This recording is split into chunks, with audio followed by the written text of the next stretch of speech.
Muli, back to your own seat. Yan. Ibalik na po sa mga upuan.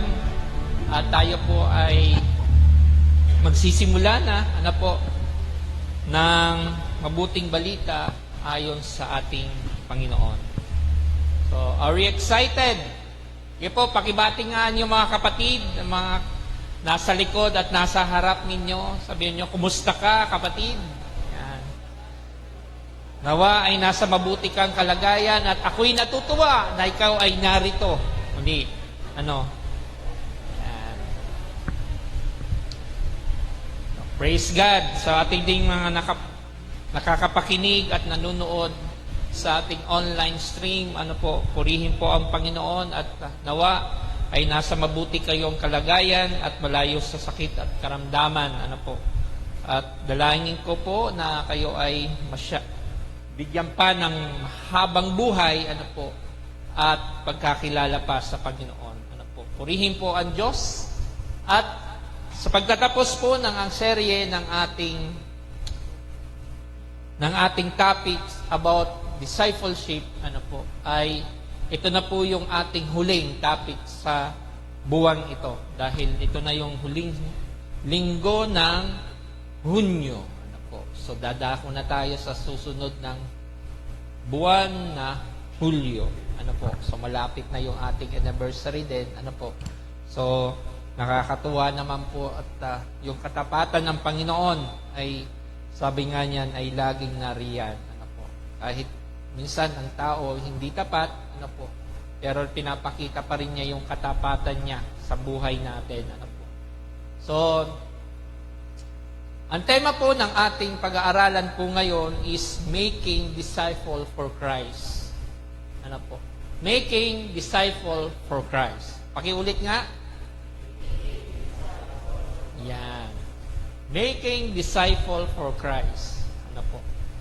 Alam niyo po ba, sa buhay natin ngayon, maraming mga Kristiyano na ang gusto lamang nila ay attendee, dadalo lamang, after ng pagdalo, uuwi, at yun na lang yung kanilang daily routine or Sunday routine. Hindi na nila tinitake granted itong making disciple for Christ. Magiging tagasunod ni Kristo. Bakit? Sa tingin po natin, kapag daw po tayo naging disciple ni Kristo, maraming mga dahilan o maraming mga tinatawag po nating hadlang sa pagsunod.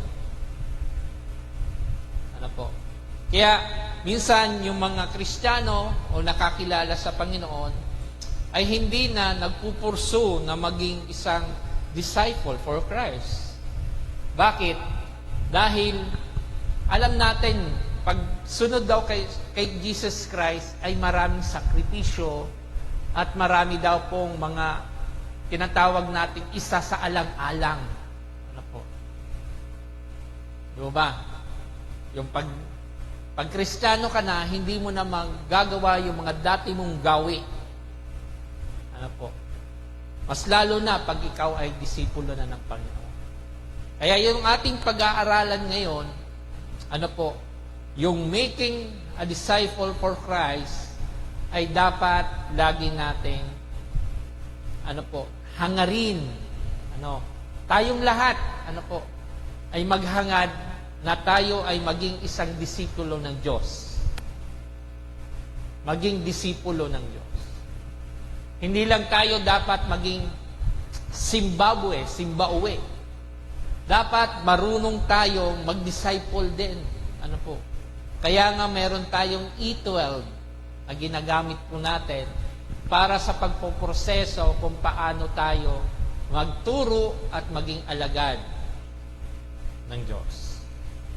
Doon sa nabasa po natin kanina sa Matthew chapter 28 verse 19 to 20, sabi po doon, "Go therefore and make disciples."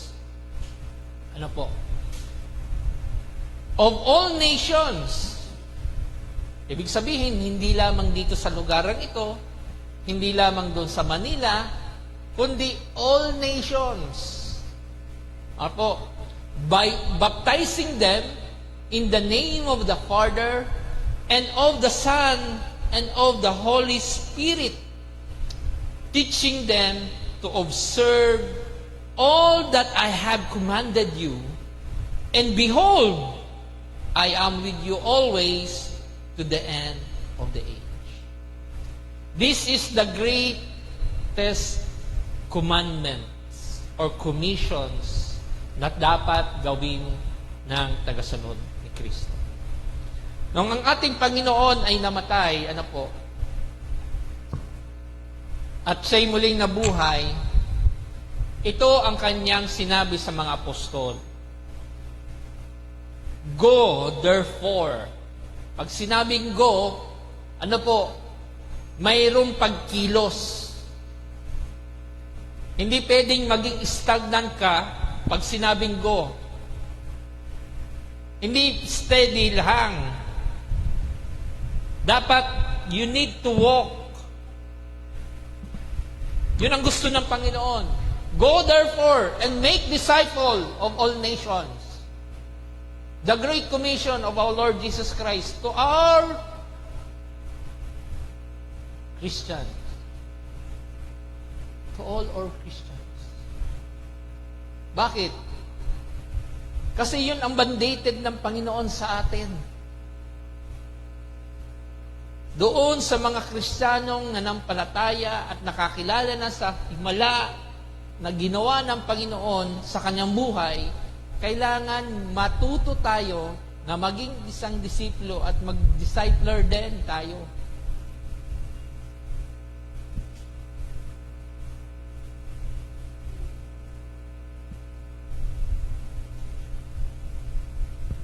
The context of this verse, inuutusan tayo ng Panginoon, hindi lamang sa buhay natin, kundi sa buhay na mayroon dapat tayo na dapat sundin sa utos ng Panginoon. Kung sinusunod natin ang Diyos, ginagawa natin ito. Sa paanong pamamaraan? Kailangan natin ang mamuhay na tulad ni Kristo. Lumakad na katulad ni Kristo at maraming iba. Kung paano nabuhay si Kristo sa mundong ito, dapat ganun din dapat tayo. Kasi we are all ambassador of God. Kung ang Pilipinas ay mayroong ambassador sa iba't ibang sulok ng nasyon, sa mga iba't ibang bansa, dapat maging ganun din tayo. If we are true Christian, we are called the ambassador of God. Anong duties and responsibility of that? Kailangan makita sa'yo na ang dinadala mo ay si Kristo. Ang ambassador, halimbawa may ambassador ng Pilipinas, ang dala-dala niya, ang nirepresenta niya yung bansang Pilipinas.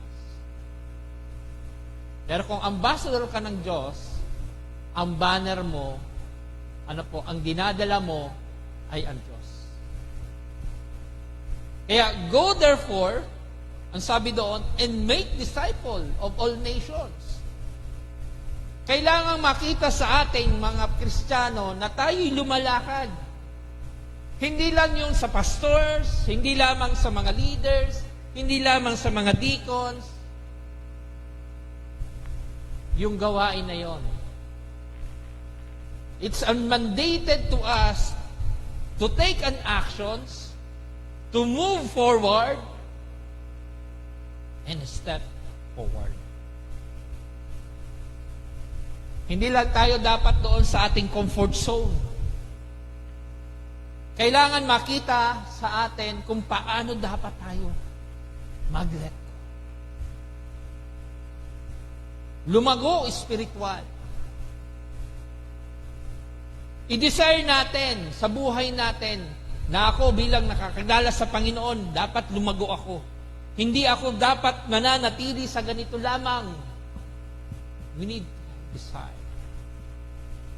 Mag-desire tayo. Diba? Huwag nating hayaan, oy, si pastor na yan, kaya na yan ni pastor. Kaya na yan ni leaders. Kaya na yan ng deacons. Hindi. Tayo'y binigyan ng burden, sa bawat Kristiyano natin, sa pagiging Kristiyano natin, mayroon tayong mga kailangang abutin. Amen ba? Sabihin mo nga sa katabi mo, aabutin natin yan. Yan. Ang tanong, kailan? Di ba? Ang tanong, kailan? Yan. So dito, una nating point. So tingnan ko po ang oras at baka mamaya mapasarap na naman yung aking preaching po dito. Minsan umaabot at lumalampas na isang oras. Ano po? So sabi po dito, the command. Can you say command? Yan. Sabi po dito, go therefore and make disciple of all nations. Is it command and obey? It's a command. Ano po? Anong dapat gawin? Kung yun ay command, anong dapat gawin? Una-una, follow Jesus. Yan. Sinusunod ba natin ang Diyos?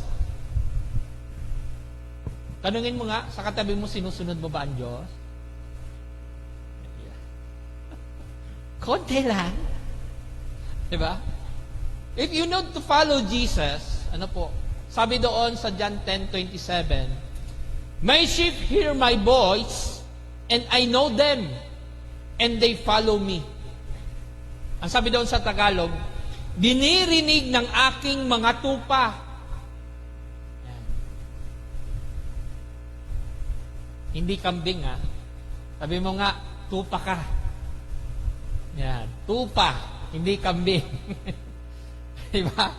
Ang kambing, nagaganyan-ganyan lang lagi eh. Diba? Ganun din yung mga, minsan, yung nagre-reklamo, inutusan lang ng magulang, nagaganyan pa. Pero susunod din naman. Diba? Sabi doon, my sheep hear my voice, and I know them, and they follow me. Dinirinig ng aking mga tupa ang aking tinig, at sila'y aking nakikilala. Yan. Ibig sabihin, kapag ikay sumusunod kay Kristo, nakikilala ka ng Panginoon. At hindi lamang doon, nagtatapos. Sabi niya doon, sila'y nagsisisunod sa akin. Kung ikay tagapalo ng ating Panginoon, sumusunod ka, kilala ka ng Diyos.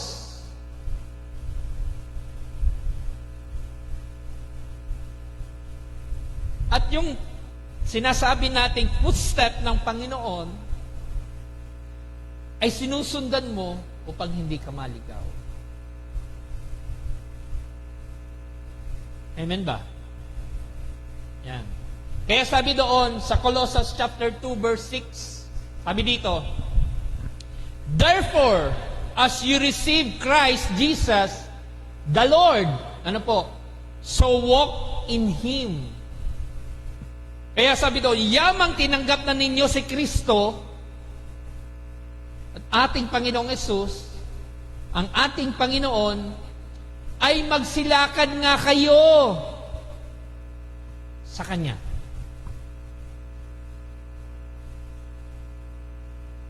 Yung isipin po natin, the command of Jesus Christ is very important to us to grow. Sa pagsunod pa lamang, sa Kanyang utos pa lamang, kailangan panghahawakan na natin. Hindi lamang dapat panghawakan. Doon sa nabasa natin, mayroon tayong pagsunod dahil kilala tayo ng Diyos. Makikilala tayo ng Diyos. At yung ating pagtawag, ang pagtawag ng Panginoon, ay nakikilala niya tayo. Kasi sabi niya doon dinirinig ng aking mga tupa ang aking tinig. So, ibig sabihin, kapag tumawag ang Panginoon at they say command, o kayo, mga Kristiyano, mayroon tayong mga gawain tuwing Thursday. Tayo ay may midweek service, mananalangin tayo. Kuman ba yun ni pastor? Kuman ba yun ng deacons, ng leaders? Hindi po. Yun ay gawain natin bilang pagsunod kay Kristo. Kasi sabi niya doon, yamang tinanggap ninyo si Kristo Jesus na Panginoon, ay magsilakad nga kayo sa Kanya. Paano tayo magsisilakad sa Kanya kung hindi natin sinusunod ang Kanyang mga utos? Yun ang question na dapat ma-realize ng buhay natin kung paano dapat tayo sumunod sa Diyos. Paano pa? Sa pagsunod, sa command ng ating Panginoon, doon tayo lumalago sa pananampalataya. Grow in faith. Sabi doon, in 2 chapter 2, 2 Peter chapter 3, verse 18, sabi doon, but grow in the grace. Sa halip, kayo'y patuloy na lumago sa kagandahang loob ng ating Panginoon at tagapagligtas na sino daw? Si Hesus Kristo. At sa pagkakilala sa Kanya ang kalwalatian ngayon at magpakailanman. Amen. Kaya kung titingnan natin doon, but grow in the grace, sa biyaya. Kasi yung ating pananampalataya na mayroon tayo ngayon ay dahil yun sa biyaya ng Diyos. Sabi mo nga, biyaya. Hindi natin pinaghirapan yun. Binigay ng Panginoon. Di ba? Ang unang naghanap ay Diyos sa iyo. Kaya ka nasumpa. Di ba? Ganon yung kahalagahan ng pag-ibig niya sa bawat isa sa atin. Hinahanap niya ang bawat isa sa atin. Bakit? Kasi ayaw ng Panginoon na tayong lahat o ng bawat isa sa atin ay mapahamak. Kaya niya hinahanap ang tao. Kaya sabi niya dito, but grow in grace and knowledge. Yung knowledge, di ba, na sinasabi doon, from fear, ang sabi doon na the fear of the Lord is the beginning of wisdom. Ang pagkatakot daw sa Diyos ay simulan ng karunungan. At yung knowledge dito, na pagkakilala natin, dapat pagkakilala ay mas mabuti sa paglago sa pananampalataya. Ano po? Sabi dito, to Him be the glory both now and today and eternity. Hindi lamang sa mga bagay na sa ngayon, sa mga susunod, at magpakailanman, kundi panghabang panahon. Grow in faith. Huwag nating hayaan ng ang ating pananampalataya ay hindi lumago. Dapat mayroong paglago, kapatid. Tandaan natin yan. Sa pagkakilala natin sa Panginoon, yun ay simula na kailangan mayroong kang paglago. Ano po? Paglago.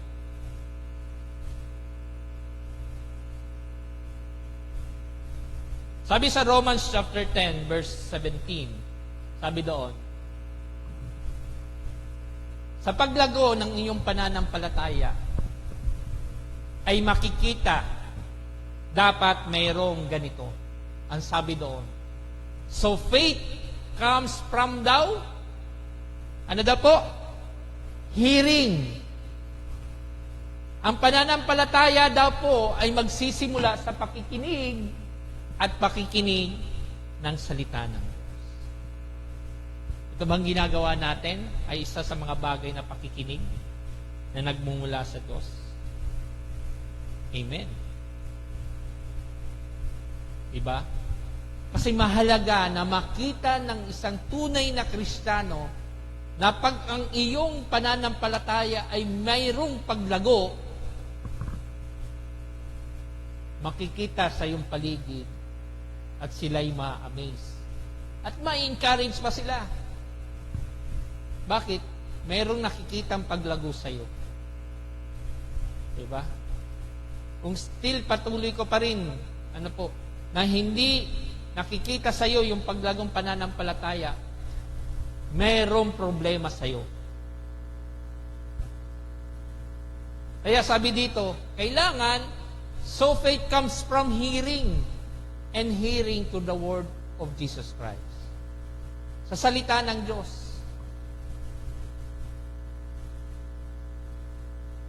Amen po ba?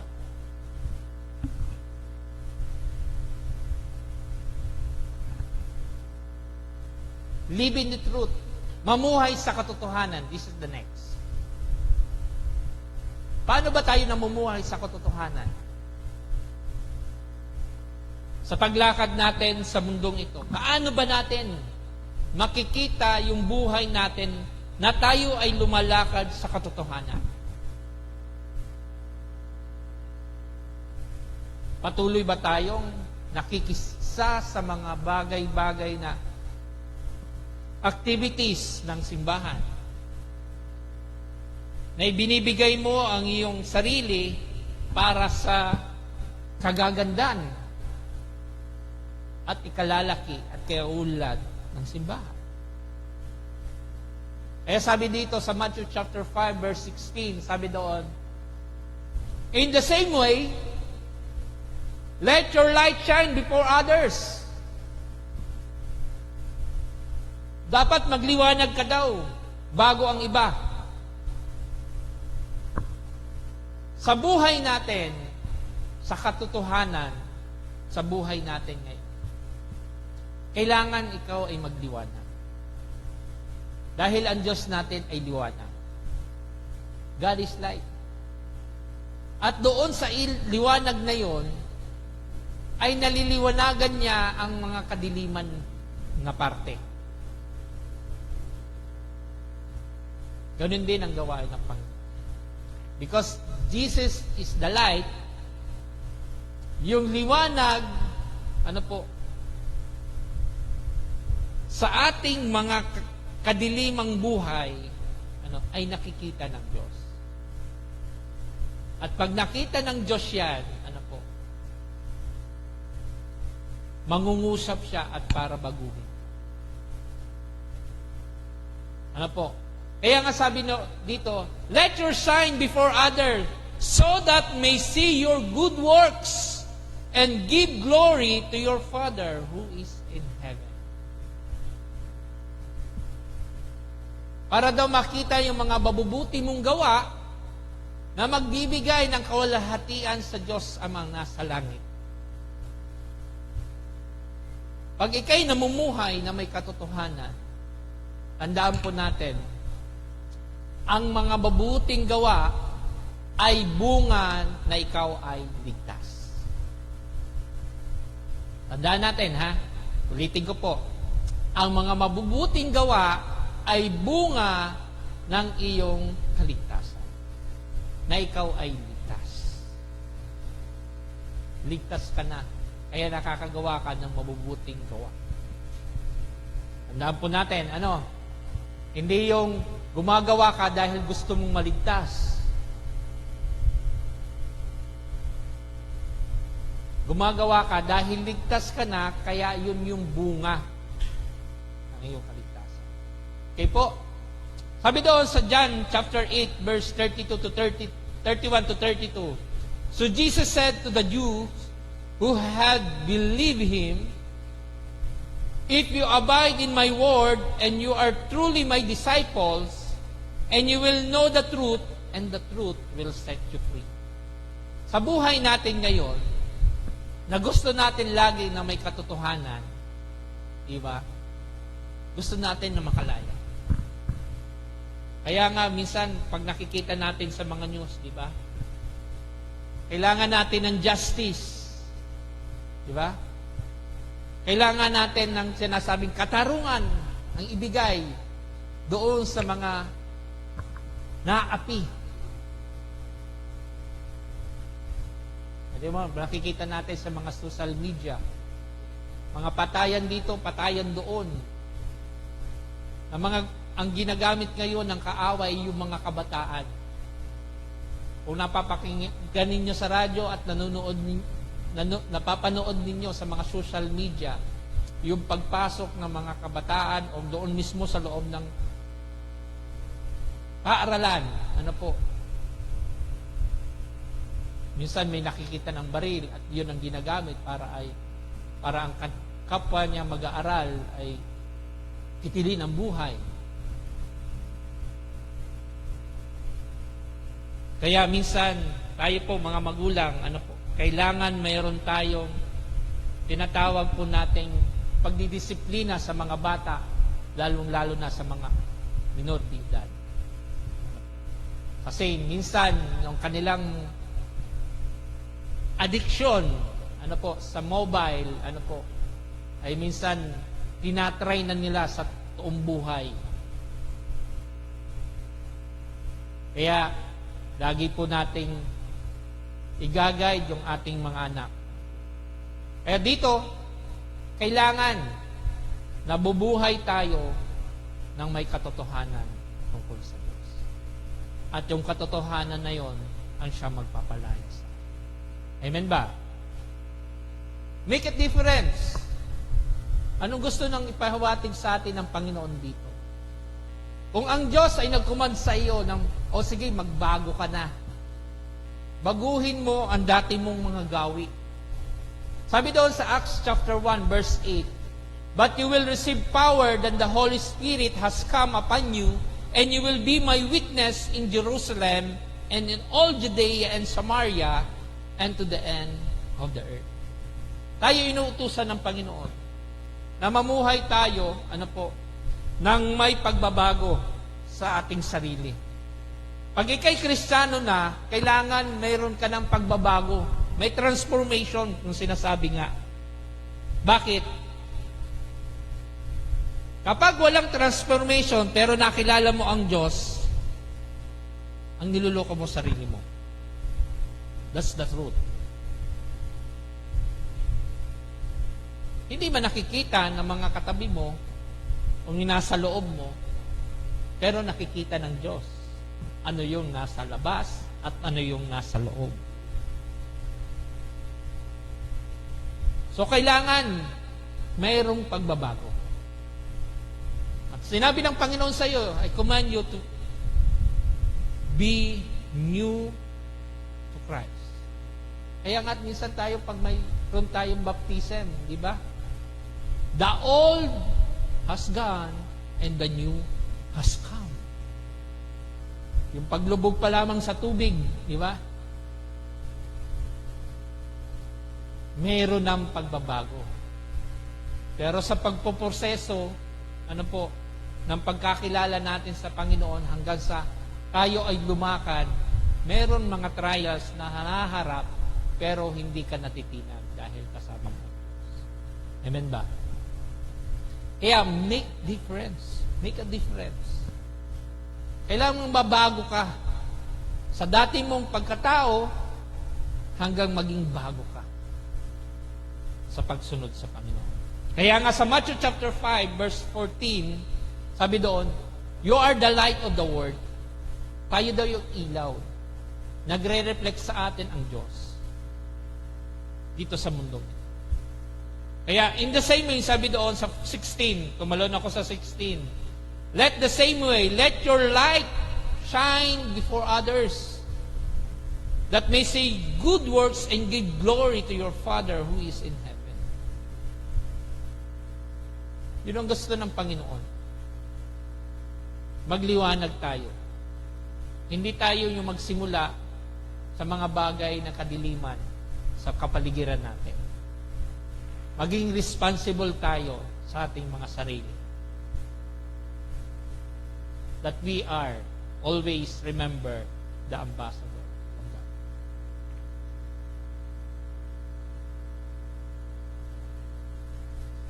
And this is the application of God.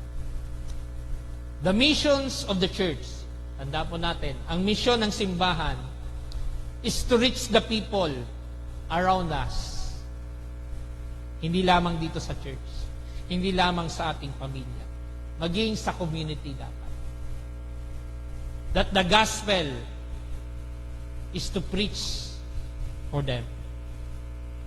Na matulungan natin sila na lumago din sa pananampalataya. Na mayroon tayo sa ngayon.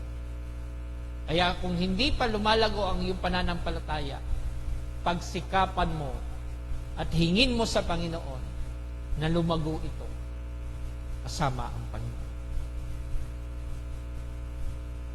The question is, are we actively sharing the Word of God to others? That's the question.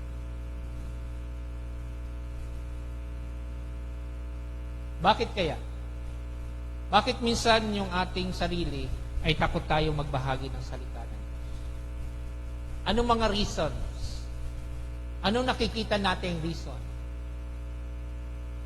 Bigyan ko kayo ng 4 sa napakarami-raming mga hadlang. Una-una niyan, pastor, takot po ako. Wala akong alam sa Biblia. Hindi ko master ang Biblia eh. Kaya takot po ako magbahagi ng salita. Isa yan. Pero, kung mayroon kang basic, sabi doon, basic, na pagkaalam sa Biblia,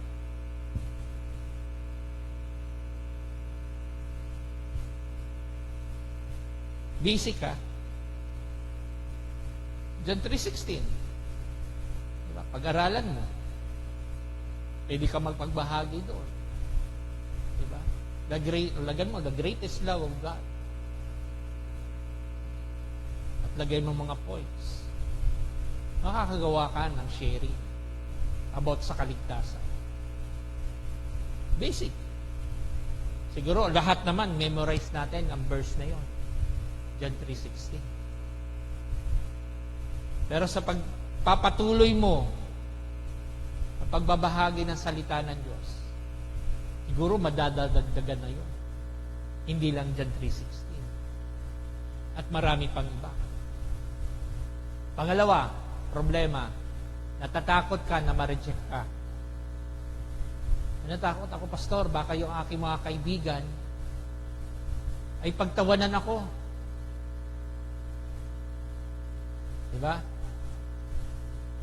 Pangatlo, problema, pastor, hindi maganda yung aking testimony, kaya napakahirap kong magbahagi ng salita.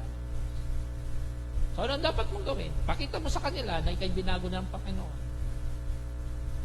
Ayusin mo yung sinasabi natin, tinatawag natin, living in life in righteousness. Diba ba? Isa yun. Ano po? Tandaan natin. Minsan, takot tayo mawalan. Takot tayo mawala. Mawala yung mga bagay na dati mong ginagawa. Kasi pag pumasok ka sa Christians, takot ka. Ay, daming bawal dyan eh. Ayokong pumasok dyan. Simbahan na yan. Kasi maraming bawal. Yun ang mga karanasan, na kung bakit ayaw, na magbahagi ng salita. 4 pa lang yun, ha? Pero marami pa. Binigyan ko lang kayo ng mga halimbawa kung bakit ayaw ng isang tao magbahagi ng salita ng Diyos. Pangalawa, the process. Ang sabi doon sa talata, baptizing and teaching. Sabi doon, ano po? Baptizing them in the name of the Father and the Son of the Holy Spirit, teaching them to observe all that I have commanded you. Sa anong pamamaraan in the process? Tulad nga kanina, evangelism. Ano po? Alam niyo ba, ang evangelism ay napakahalagang gawain ng simbahan. Bakit? Kasi ipinapakita natin, ano po, na tayo ay sincere, na gusto natin na mangyari, yung kaharian ng Panginoon ay lumawak. Kaya nga, kung iisipin natin, maraming mga misyonary ang pumupunta sa mga elite na lugar upang maabot ang lahat ng mga hindi pa nakakakilala sa Panginoon. Kaya hindi pa dumadating ang Panginoon. Kasi wala pang nakakaabot ng mga mabuting balita doon sa pinakasulok-sulukan ng mundo na hindi pa nakakabasa ng mabuting balita. Even though maraming mga bansa ang nagbaban sa Biblia, pero sabi nga doon, if there's a way, if there's a will, there's a way. Kung gugustuhin, maraming paraan. Pag ayaw, maraming dahilan. Kaya yung mga missionary, alam nyo po, bilib ako sa kanila. Kahit sinusuong nila, ang kanilang mga buhay, ano po, para maibahagi ang mabuting balita. Sakripisyo. Ang resources nila, sarili nila. Pera, pamasahe, pagkain, sa kanila yan. Kasi mission nila yan. Mapalad na lang sila kung meron silang masilungan na isang lokal na simbahan at sila'y tulungan para pagpatuloy ang kanilang mission. Kaya dito, mahalaga. Dahil ang trabaho ng ibang pagdidibang ebanghelyo ay to lead the people to Christ. Yun ang trabaho. Tayo din dapat. Tayo mga youth, mga adults, sooner or later, ano po, tayo mag-evangelize, magbibigay tayo ng tracts. Isa yun, ano po, sa pamamaraan para tayo po ay lumago dito sa church. Kaya sabi doon sa Romans chapter 1 verse 6, for I'm not ashamed of the gospel. Sinasabi nito, Paul. For it is the power of God for salvation to everyone who believes. Hindi ako nahihiya doon sa mabuting balita sapagkat ito ang lakas ng Panginoon para sa kaligtasan ng mga taong naniniwala. Hindi lamang sa Diyos, sabi niya doon, kundi maging doon din sa mga Greek. Sige, yun ang gusto ng Panginoon eh. Evangelism. Let the people lead to Christ. Kung wala ito, hindi tayo mangyayari. Hindi magkakaroon ng tinatawag natin yung ating missions and visions.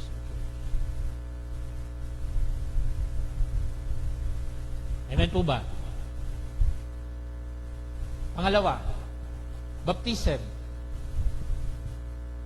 The process. Alam natin, ang baptism is a public declaration. Amen po ba? Lahat ba tayo na-baptize na dito? Sino yung mga na-baptize na dito? Taas ang kanang kamay. Yan. So, soon on July, meron na naman tayong babaptize. Okay? So, publicly declaration that you are in Christ. Tandaan natin, baptism. But it's not a required for salvation. Ay, pastor, magpapabaptize ako dahil gusto kong maligtas. Ito yun. It's not a required for salvation. Tandaan natin, ang baptism. It's only a public declaration that you are in Christ. Ika'y na'y tagasunod na ni Kristo. Kaya dinideklara mo doon sa iyong pagpabaptismo na ikaw na ay binago na ng Panginoon. Na wala na yung lumang pagkatao at pinalitan ka na ngayon ng bagong pagkatao. Kasama. Amen ba? Maliwanag ba? Sa kaya doon sa John chapter 3 verse 5, Jesus answered, "Truly, truly, I say unto you, unless one is born of water and the Spirit, he cannot enter the kingdom of God." Alam niyo po ba, sa salita ng Diyos, pag sinasabing inuulit, binibigyan ng emphasis. Mahalaga siya. Truly, truly, I say to you. Ibig sabihin, mahalaga. Ano po? Kaya lagi nating tandaan na yung proseso ng Panginoon, una, ay doon sa tinatawag nating evangelism at yung baptismo at ang panghuli, yung teaching. Ang pagtuturo ay hindi madali. Tama ba? Ang pagtuturo ay hindi madali. Pinagsisikapan at binibigyan ng sakripisyo. Mga teachers, tingnan niyo po, 4 years sila nag-aaral, after nun, magkakaroon pa sila ng examinations para maging isa silang professional teachers. Pero dito sa ating Panginoon, na sinabi ng Panginoon, teaching them. Sabi doon, ang isang guro ay nagsasakripisyo para may maituro.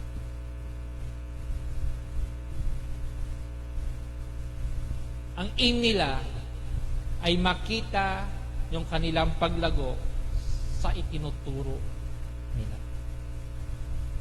Kaya nga, kung nakita po ninyo, di ba, na ang ating Panginoon na tinuturuan yung kanyang mga disipulo para pag siya'y bumalik na doon sa langit, ay mayroong maiiwan na mga disipulo na siya magtuturo, na magpapatuloy sa pagtuturo. Kaya nga sabi doon sa 2 Timothy chapter 3 verse 16 to 17, all scripture is breathed out of God and profitable for teaching, for reproof, for correction, and for training in righteousness, that the man of God may be complete. Nabubuulan daw ang tao pag mayroong sinasabi natin yung salita ng Diyos na hiningahan ng Diyos para sa ikabubuti, para sa pagtuturo, for reproofing, for correction, and for training, for the righteousness ng tao.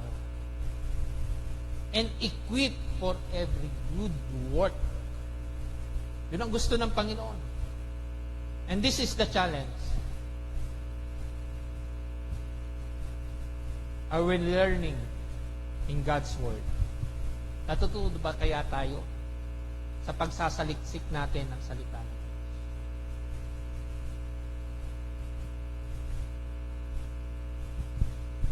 Noong Saturday, Ang nag-devotion sa atin is Kuya Jed. Doon sa ating Dawn Watch. So, isa lang yung youth na naka-attend, nakahabol. Kuya Jet lang. So, I encourage everyone na hindi lamang yung tagapanguna siyang maging present, hoping and praying that everyone will be there to attend the Dawn Watch. Okay? So, kailangan nating sumunod. So, kailangan nating lumago. Dahil yun ang gusto ng Panginoon. Hindi gusto ng ating sarili. So, the last but not the least, the promise. The Christ presence. Kaya sabi niya doon, and behold, I am with you always to the end of the age. Ito yung pangako ng Panginoon. Sasamahan ba niya tayo hanggang sa huli? Jesus never sent alone. Ayaw ng Panginoon na tayo ay mag-isa lamang. Because He promised us, una,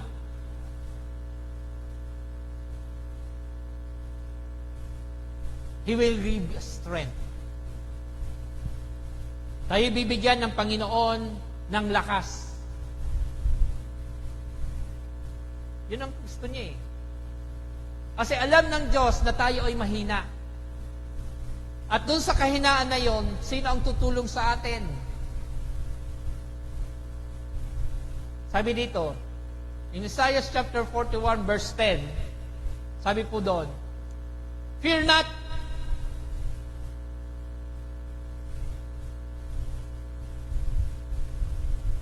for I am with you. Do not be dismayed, for I am your God.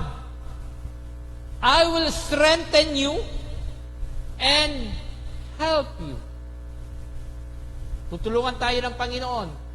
I will uphold you with my righteous right hand. Kung tayo'y nadadapa, tutulungan tayo iangat ng Panginoon. When the time of fear. Pero sabi ng Panginoon, fear not, huwag kang matakot. Dahil kasama natin ang Diyos.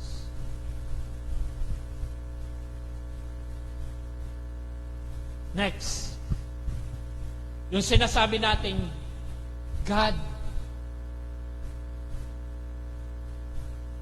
that Jesus give us a guide in our path. Ano ko dito? In Psalms chapter 3, 32 verse 8, sabi doon, I will instruct you, bibigyan ko kayo ng instruction, and tuturuan ko kayo in the way you should go. Sa pamamaraan kung saan kayo. I will counsel.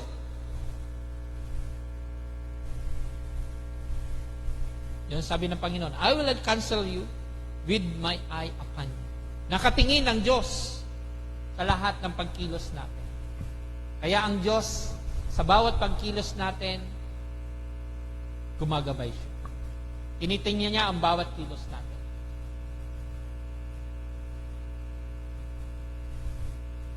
Because God is faithful. Why is God is faithful?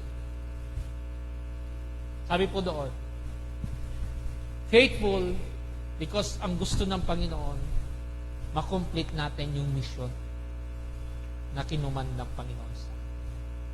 Kaya nga sabi doon ni Paul, I have fought the fight, good faith. I have finished the race. I have kept the faith. Sabi doon, henceforth there's a laid off to me to crown of righteousness. Mangyayari. Yung reward kapag ikaw ay patuloy nakipaglaban sa hamon ng buhay. Kaya ang tunay, sabi po doon, na misyon natin sa mundo, magagawa lamang natin ito kung tayo ay mayroong katulong. At yun ay ang Diyos na buhay. Kaya, trust Him always and serve Him for the best. Tandaan po natin. In conclusion, sabi po dito, the Great Commission calls, tinawag, ano po tayo, mga believers, every believers, to go intentionally. Tayong lahat, ano po, to make disciples for our family, for our friends, co-worker, at marami pang iba. Sabi dito, teach obedience diligently. Trust Christ's presence continually. Sabi po doon, salvation is the beginning of the Christ life, but discipleship is the lifelong journey of following Jesus and helping others to follow. Yan ang gusto ng Panginoon. Kailangan maging alagad tayo ng Diyos. Ano po? Para yung mandated ng Panginoon, the Great Commissions, ay masunod. Ma-follow natin. Dahil yun ang maganda na mangyari sa atin. Amen ba? Okay po ba? Tayo po'y tumayo at manalangin. As we close in prayer,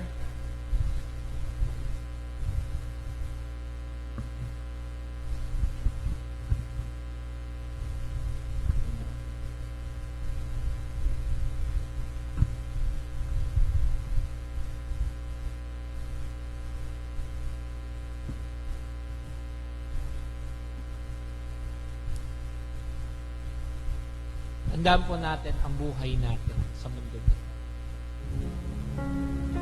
Hindi lamang po tayo binigyan ng pagkakataon ng Diyos na mabuhay sa mundong ito nang wala lang. Nabuhay tayo para ipahayag ang mabuting balita. Na doon sa utos ng Panginoon na sinabi niya doon sa Matthew chapter 28, verse 19 to 20. Na go therefore and make disciples of all nations, baptizing them in the name of the Father, and the Son, and of the Holy Spirit, teaching them to observe all that I have commanded you.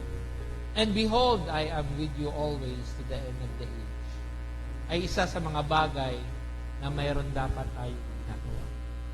Kaya sa ating pagsunod sa Panginoon, hingin natin sa Panginoon na tayo bigyan ng sinsiro na pagsunod sa Kanyang mga utos.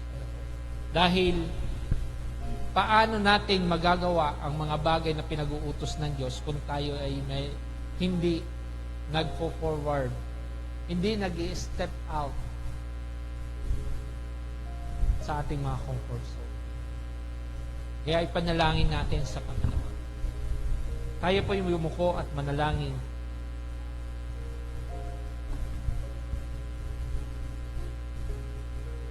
Ama naming nasa langit, maraming salamat po sa iyong dakilang pag-ibig at sa kaligtasang pinagkaloob mo sa amin sa pamagitan ng iyong anak na si Jesus. Salamat po dahil tinawag mo kami hindi lamang upang sumampalataya sa iyo, kundi upang gumawa rin ng mga alagad na sumusunod at maging tapat sa iyo. Panginoon, puspusin mo po kami ng iyong banal na Espiritu. Bigyan mo po kami ng pusong nagmamahal sa mga tao gaya ng iyong pagmamahal. Alisin mo ang aming takot, pag-aalinlangan at anumang hadlang sa pagbabahagi ng mabuting balita. Bigyan mo kami ng lakas, ng loob, ng karunungan, at malasakit sa bawat pagkakataong ibinigay mo upang maipakilala si Kristo sa iba. Tulungan mo po kami laging mabuting halimbawa, Panginoon, sa aming pamamayan, pamumuhay, at iba pa man. Naway makita ang iyong pag-ibig, biyaya at katotohanan sa aming mga salita at gawa. Turuan mo rin kami, Panginoon, na maging matyaga sa pagtuturo, pag-aalaga, at sa paggabay sa mga bagong mananampalataya upang sila rin ay lumago sa pananampalatayang na mayroon sila. At maging alagad mo sila. Dinadalangin namin ang aming pamilya, mga kaibigan, mga kapitbahay, at mga taong malapit sa amin na makakilala rin sa iyo, Panginoon. At naway hipuin mo po ang kanilang puso at buksan ang kanilang isipan upang ikaw ay tanggapin. At ang iyong salita at ang kaligtasan magmula sa iyo, Panginoon. Panginoon, tulungan mo po kami lagi maging tapat sa dakilang utos mo na kami ay maging bahagi sa pagtupad ng iyong layunin bilang tagasunod mo hanggang sa iyong pagparin. Salamat, Panginoon. Ito po ang aming nagkakaisang panalangin sa makapangyarihang pangalan ni Jesus. Ang lahat ng tagasunod ni Kristo ay sumigaw ng Amen. Purihin po ang Diyos. Makakaupo na po ang lahat. May God bless us all.